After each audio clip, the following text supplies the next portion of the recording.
Hello everyone, welcome back to my channel physics math ji.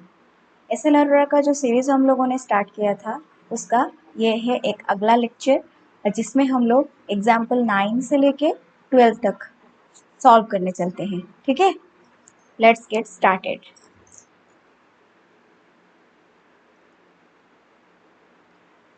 The first question is example 9। Two insulated charged copper spheres A and B have their centers separated by a distance of 50 centimetre. Okay, तो पहले हम लोग क्या करेंगे, उसका figure बना लेते हैं। तो ये मान लो एक स्फीयर है जिसका नाम मैं यहाँ पर मेंशन कर देती हूँ ए। ये एक दूसरा स्फीयर है और ये है बी। क्वेश्चन में दिया है two insulated charged copper spheres A and B have their centres separated by a distance. तो इसका इसका एक सेंटर और इसका जो सेंटर है, इन दोनों का जो डिफरेंस, जो डिस्टेंस है वो है कितना, 50 सेंटीमीटर। 50 सेंटीमीटर उसको हम लोग एसआई में कन्वर्ट करते हैं तो 0.5 मीटर आ जाता है। ओके, तो पूछ रहा है what is the mutual force of electrostatic repulsion. और हम लोगों को पता है इलेक्ट्रोस्टैटिक रिपल्सन या फिर अट्रैक्शन का फॉर्मूला क्या होता है, के Q1 Q2 upon R square. Clear, ये हम सबको पता है। और यहाँ से क्वेश्चन में दिया गया है if the charge on each is, यानी कि Q1 और Q2 यहाँ पर दोनों ही एक बराबर है और उन दोनों का वैल्यू कितना दे दिया गया है, 6.5 इंटू 10⁻⁷ कूलम। ओके, अब पूछ रहा है the radii of A and B are negligible compared to the distance of separation. Also compare this force with their mutual gravitational attraction if each weighs 0.5 kg। तो यानी कि इसका m1 हम लोगों को दे दिया गया है 0.5 kg,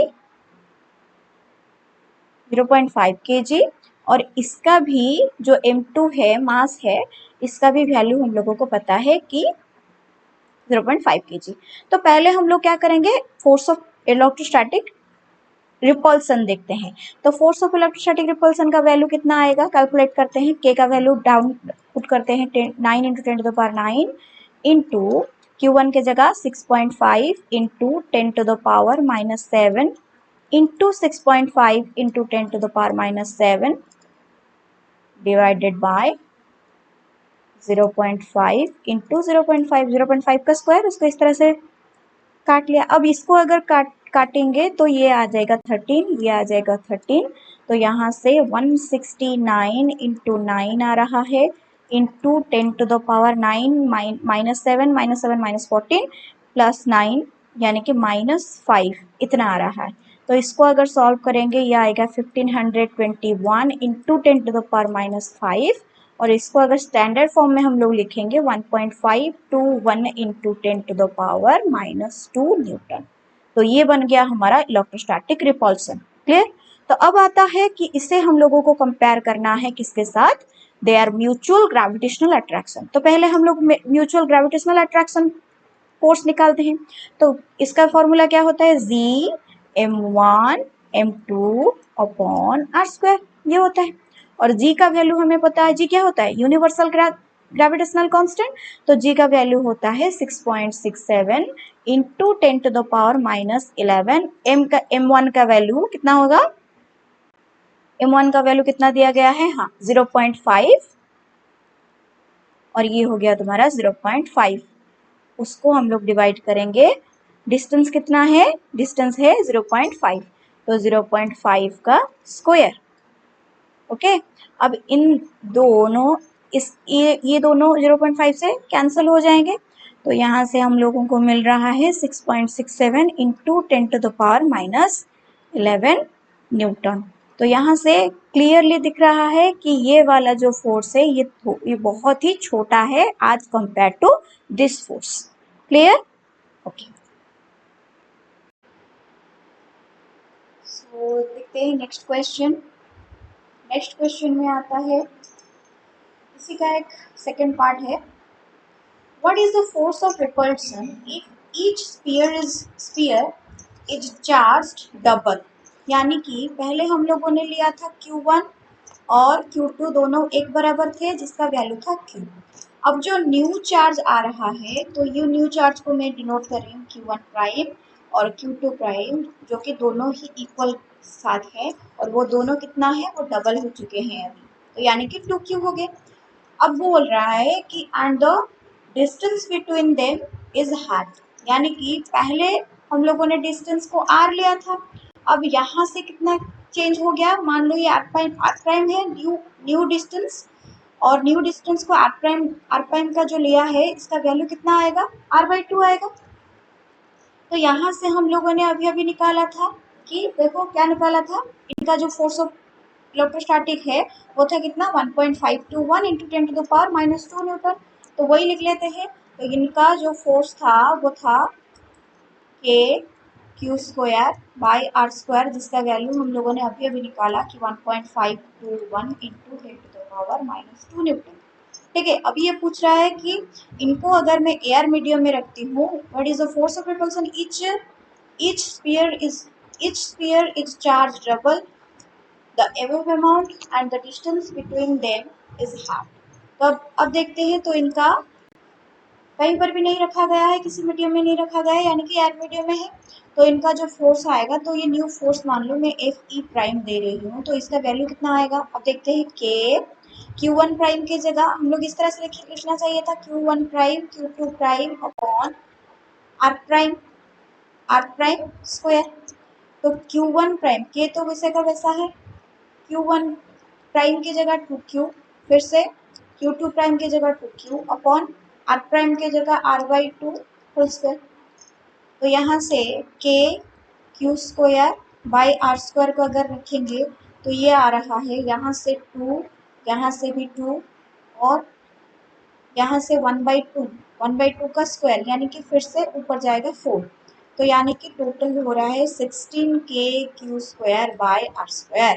तो यानी कि यहाँ से अगर देखेंगे तो 16 into K Q square by R square हम लोगों ने निकाला था 1.5 इंटू 10⁻⁻2 न्यूटन। तो अगर इसको मल्टीप्लाई करेंगे तो आ जाएगा 0.24 न्यूटन। क्लियर। अब ये पूछ रहा है, ये आई का था, बी नंबर का आई था, ठीक है। अब पूछ रहा है कि डबल आई में the two spheres are placed in water, अगर इसको हम लोग वाटर में डालेंगे, तो पहले ही हम लोगों को पता है कि ये जो डाइलेक्ट्रिक कांस्टेंट के होता है ये किसके बराबर होता है, ये होता है F O by F M के बराबर, यानी कि ओ मतलब ये ओ है एयर मीडियम के लिए और ये जो एम है ये एनी मीडियम के लिए होता है, ठीक है, एनी मीडियम के लिए। और हम लोगों ने यहाँ पर देखा कि ये जो डाइलेक्ट्रिक ऑफ वाटर दिया गया है, यानी कि के दे दिया गया है 80, तो के जगह हम लोग लिखेंगे 80, 80 is equal to F O by F water लिखेंगे अभी। अब एफ ओ का वैल्यू भी हम लोगों को पता है, अभी अभी निकाला इतना, तो ये एफ ओ का वैल्यू हम लोग, सॉरी एफ ओ का वैल्यू यहाँ से निकला था, यहाँ से निकला था, सॉरी ये नहीं है, ये गलती से हो गया, ये होगा, ये होगा, ठीक। तो इसका इसका जो वैल्यू था ये आ रहा है 1.5 into 10⁻⁻2 divided by F W is equal to 80। तो यहाँ से अगर डिवाइड करेंगे तो एफ डब्ल्यू का वैल्यू आ जाएगा 1.5 इंटू 10⁻⁻2 डिवाइडेड बाय 80, अगर करेंगे तो इसका वैल्यू आ जाएगा 1.875 इंटू 10⁻⁻4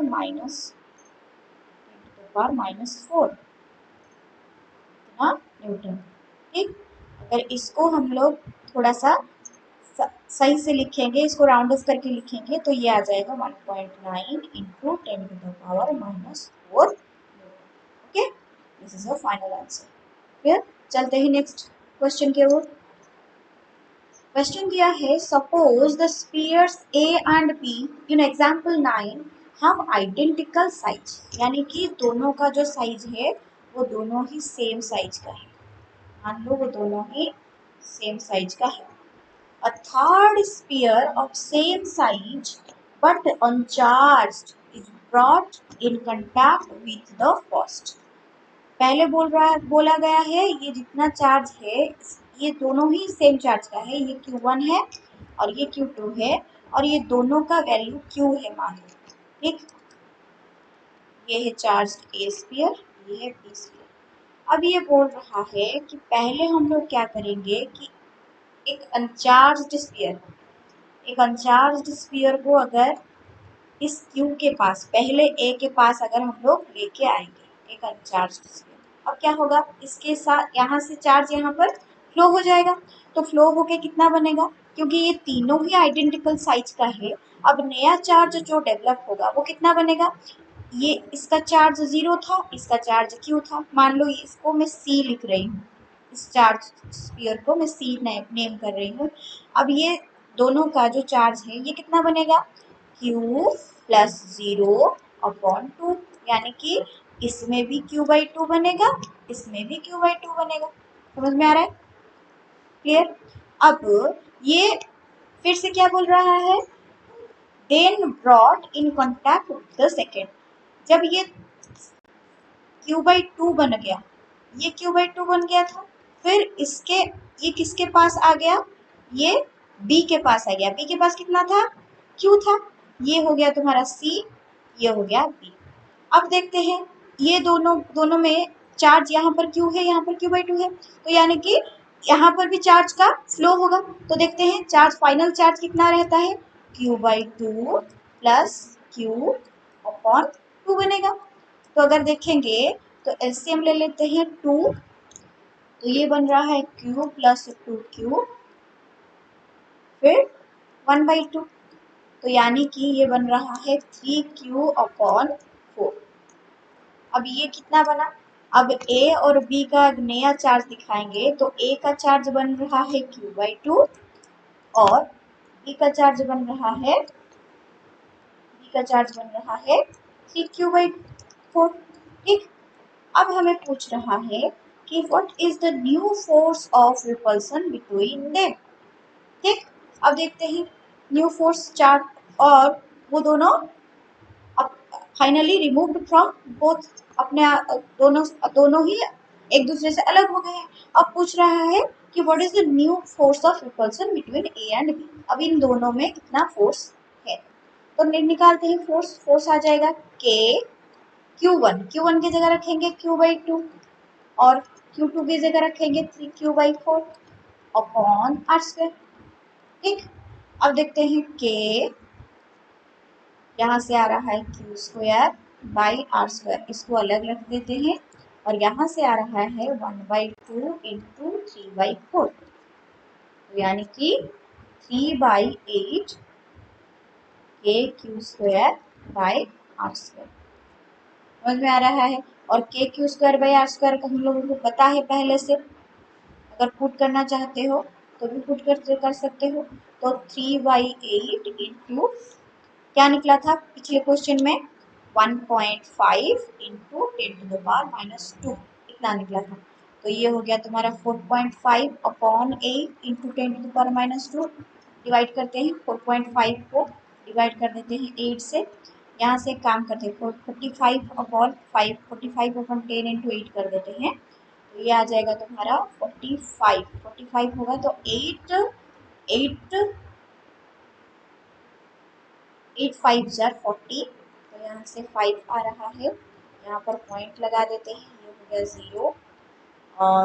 8 6 जार 48, और यहाँ से 2 आता है, और 2 आएगा तो ये आएगा 0। 8 2 जार 16, 4 0, 8 5 जार 40, यहाँ से आ रहा है 5.625 इंटू, ये नीचे 10 था, ऊपर आ जाएगा तो माइनस हो जाएगा 10⁻³ मीटर, इतना आएगा वैल्यू, ठीक। ओके, तो चलते हैं नेक्स्ट क्वेश्चन की तौर और example 11। Two similarly equally charged identical metal spheres A and B repel each other with a force of 2 into 10⁻⁻5 Newton. Okay, तो अभी हम लोग क्या करेंगे, पहले फिगर बना लेते हैं। टू सिमिलरली चार्ज्ड स्फीयर, तो ये हो गया तुम्हारा ए हो गया बी। तो ये पूछ रहा है कि two similarly equally charged identical metal spheres A and B repel each other with a force of, तो इनके जो फोर्स ऑफ रिपल्सन है, तो वो फोर्स ऑफ रिपल्सन कितना है कि 2 इंटू 10⁻⁻⁻5 न्यूटन इतना है।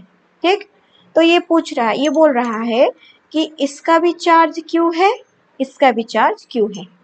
ओके, और इन दोनों के अंदर let distance between them is R, अगर आर है तो इनके अंदर जो इलेक्ट्रोस्टैटिक फोर्स बन रहा है इसका वैल्यू कितना होगा, ये वैल्यू 2 इंटू 10⁻⁻5 दे दिया गया है, but formula wise K Q square upon R square बनेगा। तो यानी कि K Q square upon R square का वैल्यू दे दिया गया है कितना, 2 इंटू 10⁻⁻5 न्यूटन। अच्छा, अब पूछ रहा है कि a third identical uncharged sphere C is touched to A, तो यानी कि ए के साथ उसको टच किया गया है। तो अगर ए के साथ टच किया जाएगा तो पिछले क्वेश्चन की तरह ये जो सी चार्ज आएगा, ये सी चार्ज का जो न्यू चार्ज डेवलप होगा सी में, वो कितना बनेगा, वो बन जाएगा Q/2। अभी अभी देखा था पिछले क्वेश्चन में, ये Q/2 बनेगा, ये भी Q/2 बनेगा, पर यहाँ पर Q अभी भी बाकी है। और हम लोगों को पता है कि इन दोनों के जो डिस्टेंस है ये टोटल R है, तो यानी कि अगर C से A का डिस्टेंस हम लोग देखेंगे तो ये बन जाएगा R/2, है कि नहीं। और यहाँ से B से C का डिस्टेंस भी R/2 बनेगा। अच्छा, तो हम लोग क्या करेंगे, अभी वो बोल रहा है calculate net electrostatic force on C, तो इस C चार्ज के ऊपर A के वजह से और B के वजह से नेट फोर्स कितना है, इतना हम लोगों को निकालना है। तो मान लो अगर मैं यहाँ पर ये जो Q/2 है ये एक पॉजिटिवली चार्ज्ड बॉडी अब बन गया है, तो यहाँ पर यहाँ इस फोर्स इस चार्ज की वजह से ये भी पॉजिटिव ये भी पॉजिटिव, तो ये दोनों क्या करेंगे, आपस में रिपेल करेंगे। तो यानी कि अगर मैं देखूंगी कि चार्ज ए सी के ऊपर कितना फोर्स लगा रहा है, सॉरी किस डायरेक्शन में फोर्स लगा रहा है, तो ये हो जाएगा तुम्हारा, यानी कि एफ सी ए का डायरेक्शन क्या बनेगा, ये बन जाएगा। अब उसी तरह बी भी एक पॉजिटिव चार्ज है और सी भी एक पॉजिटिव चार्ज है, यानी कि यहाँ पर भी रिपल्सन होगा, तो यानी कि इसका डायरेक्शन ये कुछ बनेगा एफ सी बी, ये बन जाएगा एफ सी बी का डायरेक्शन।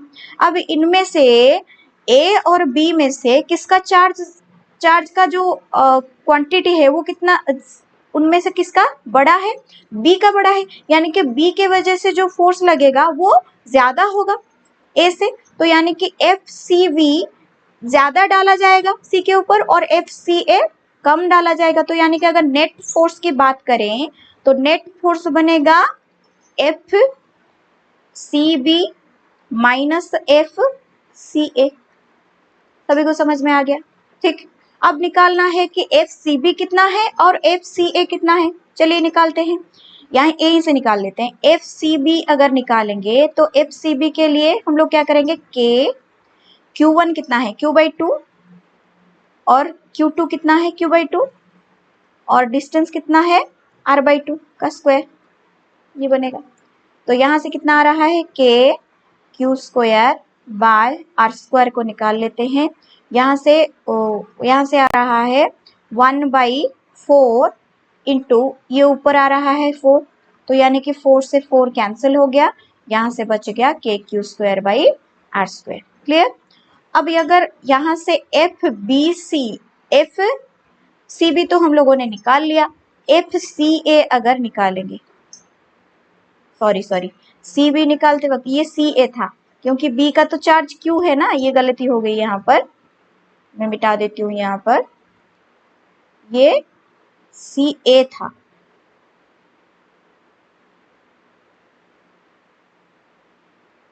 ये सी ए था। अब हम लोग किसका निकालेंगे, सी बी का निकालेंगे। ठीक, तो सी बी का कितना आएगा, के Q कितना है, C का कितना है, Q/2 है, और B का कितना है, Q है, डिवाइडेड बाय R/2 का स्क्वायर। अब देखते हैं K Q² bye R² into ये 2 का स्क्वायर ऊपर आ जाएगा 4/2 बनेगा, तो यानी कि इससे ये कैंसिल हो जाएगा, तो आ रहा है K Q² बाई R²। और हमें पता है कि नेट फोर्स कितना है, नेट फोर्स कितना है, नेट फोर्स है FCB माइनस FCA, तो FCB का कितना निकला 2KQ² by R² minus KQ² by R², तो यहाँ से आ रहा है वैल्यू कितना आ रहा है कि KQ² बाई R²।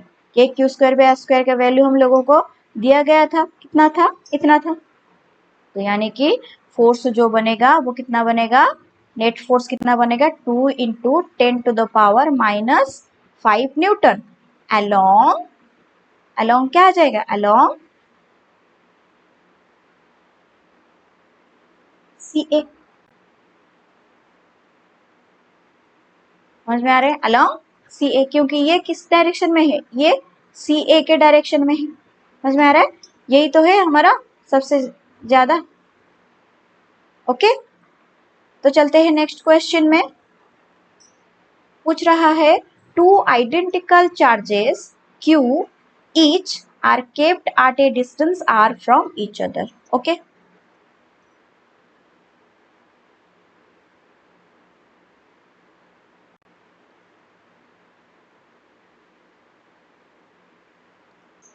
ये हो गया तुम्हारा A, ये हो गया B।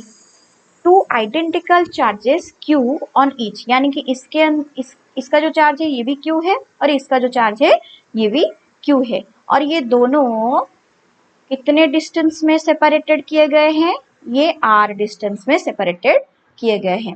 अब ये बोल रहा है कि a third charge small q is placed on the line joining the above 2 charges, यानी कि ये जो लाइन दिया गया है यहाँ पर, ये जो लाइन जॉइनिंग किया गया है दोनों चार्ज को, इस लाइन के ऊपर कहीं ना कहीं पर थर्ड चार्ज को रखा जा रहा है। इस तरह से रखा जा रहा है कि ये 3 charge such that all the 3 charges are in equilibrium. क्या बोल रहा है, बोल रहा है कि ये तीनों ही इक्विलिब्रियम में रहेंगे। तो पहले हम लोग एक काम करते हैं कि ये पोजीशन 1 हो गया, ये पोजीशन 2 हो गया, और ये हो गया तुम्हारा पोजीशन 3। तो पहले डिसाइड कर लेते हैं कि किस पोजीशन में अगर रखा जाएगा चार्ज को, थर्ड चार्ज को रखा जाएगा तो इक्विलिब्रियम के चांसेस सबसे ज्यादा है। ठीक, तो पहले हम लोग पोजीशन 1 की बात करते हैं। पोजीशन 1 में अगर यहीं पर मैं एक छोटा सा चार्ज Q रख दूं, यहाँ पर रख दूं, तो ये पॉजिटिव है, ये भी पॉजिटिव है, तो यानी कि यहाँ पर रिपल्सन होगा, ये उस तरफ भागेगा, है ना। पर ये यहाँ से जितने डिस्टेंस में है, ये दूसरा चार्ज उससे बहुत ज्यादा डिस्टेंस में है, तो यानी कि इसका जो फोर्स, इसका जो फील्ड होगा, इस फील्ड के अंदर ये नहीं आ पा रहा है, तो यानी कि अगर ये इसके ऊपर फोर्स डालेगा तो ये उतना अफेक्ट नहीं कर पाएगा, तो यानी कि ये तो लग नहीं रहा है कि ये दोनों, ये तीनों ही इक्विलिब्रियम कंडीशन में रहेंगे। इक्विलिब्रियम कंडीशन का मतलब क्या है, तीनों के ऊपर फोर्स तुम्हारा 0 बनेगा, या फिर कहीं किसी एक के चार्ज, ये जो थर्ड चार्ज है, थर्ड चार्ज के ऊपर जो नेट फोर्स है, ये दोनों चार्ज की वजह से जो नेट फोर्स है वो 0 है, तभी हम लोग उसे बोलेंगे वो इक्विलिब्रियम कंडीशन में है। तो ये तो नहीं दिख रहा है कि इस पोजीशन में अगर रखेंगे तो यहाँ पर इस चार्ज की वजह से रिपल्सन होगा, और इस चार्ज की वजह से यहाँ पर ये डिस्टेंस ज्यादा है, तो इसके ऊपर ये फोर्स डाल ही नहीं पा रहा है, यानी कि ये उस तरफ जा रहा है, तो यानी कि ये तीनों इक्विलिब्रियम कंडीशन में नहीं रहे, यानी कि ये पोजीशन हमारा हो गया कैंसिल। क्लियर। अब आते हैं पोजीशन 3 में। पोजीशन 3 में बात तो वही है, तो अब यहाँ पर जो बात हो रही थी ये बात अभी यहाँ पर भी लागू होगी, क्योंकि हाँ बी के वजह से तो चार्ज फोर्स डाला जा रहा है और वो भी रिपल्सन फोर्स, पर यहाँ पर ये जो ए चार्ज से डिस्टेंस वो बहुत ज्यादा है, यहाँ से डिस्टेंस ज्यादा है, तो क्या करेंगे, तो यहाँ से ये पोजीशन भी हो गया हमारा कैंसिल। तो देखते हैं इस पोजीशन में क्या बन पा रहा है बात, तो देखते हैं।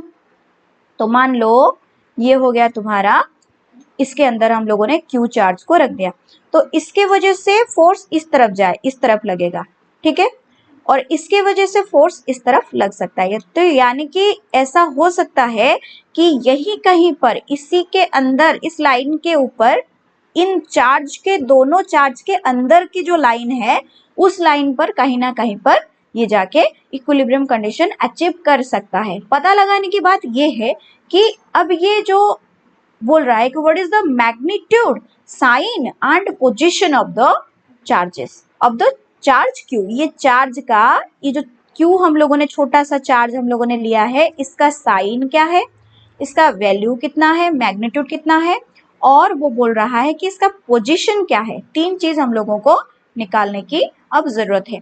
तो हम लोग एक काम करते हैं, तो पहले हम लोग एक फिगर बना लेते हैं, अच्छा सा फिगर। तो ये हो गया तुम्हारा A, ये हो गया तुम्हारा B, ठीक। अब हम लोग क्या करेंगे कि इसका सेंटर से हम लोग क्या करते हैं, एक डिस्टेंस ड्रॉ करते हैं और उस डिस्टेंस को हम लोग लिखते हैं, सपोज दिस इज R, ठीक। तो इसका जो चार्ज था ये था Q, इसका जो चार्ज था ये था स्मॉल q, ठीक। अब यहाँ पर थर्ड चार्ज रखा गया है Q, तो बोल रहा है कि इसके ऊपर जो फोर्स लग रहा है वो इक्विलिब्रियम, ये इक्विलिब्रियम कंडीशन में है, यानी कि इसके वजह से जितना फोर्स लग रहा है इसके वजह से भी उतना ही फोर्स लग रहा है। तो यानी कि F, ये मान लो इसको C लिख लेती हूँ, तो यानी कि FCA जितना है उसका मैग्नीट्यूड जितना है, FCB का भी मैग्नीट्यूड उतना है, ठीक। तो वही करते हैं।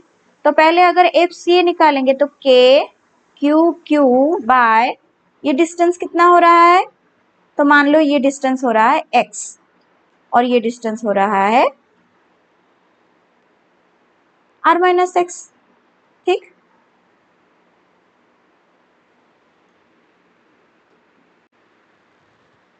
तो यहां पर आ रहा है KQQ upon x square is equal to KQQ upon r minus x का होल स्क्वायर। तो यहाँ से K और ये कैंसिल, QQ भी कैंसिल, तो यानी कि 1/x का होल स्क्वायर अब बन रहा है 1/r माइनस एक्स का होल स्क्वायर के बराबर। तो यहाँ से स्क्वायर को हटा देंगे तो यहाँ आ जाएगा 1/x is equal to 1/r minus x. तो यहाँ से r माइनस एक्स इसको क्रॉस मल्टीप्लाई करेंगे, तो आ जाएगा r minus x is equal to x.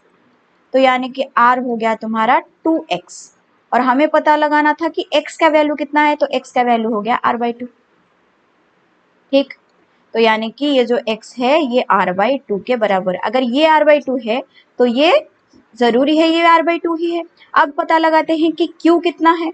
अब देखते हैं, अब यहाँ से अगर फिर से उसी बात को हम लोग दोहराएंगे तो KQQ बाय r/2 का स्क्वायर, अब इसका वैल्यू किसके बराबर हो जाएगा, KQQ बाय r स्क्वायर के बराबर होगा, है ना। तो यहाँ से K कैंसिल हो गया, Q से Q कैंसिल हो गया। अब एक काम करते हैं, Q by r square into 4, और यहाँ पे आएगा Q बाय r स्क्वायर, और ये r स्क्वायर से r स्क्वायर हो गया कैंसिल। अब हमें क्या चाहिए था कि Q का वैल्यू, Q हो गया तुम्हारा 4Q, तो हमें स्मॉल q का वैल्यू चाहिए था, और स्मॉल q बन रहा है हमारा Q/4। तो this is your final answer. और ये जो चार्ज है ये बोल रहा था मैग्नीट्यूड कितना था, मैग्नीट्यूड बन गया Q/4। साइन क्या है, और साइन हमेशा होगा पॉजिटिव, क्या होगा, पॉजिटिव। और पोजीशन क्या होगा, तो पोजीशन होगा r/2, ओके। तो अगर अच्छा लगा वीडियो तो please like share and subscribe. इसी तरह से हम लोग SLR का सारा क्वेश्चंस और प्रैक्टिस क्वेश्चंस भी हम लोग इसी सीरीज में हम लोग कंप्लीट करेंगे। मिलते हैं नेक्स्ट वीडियो में, तब तक के लिए थैंक यू।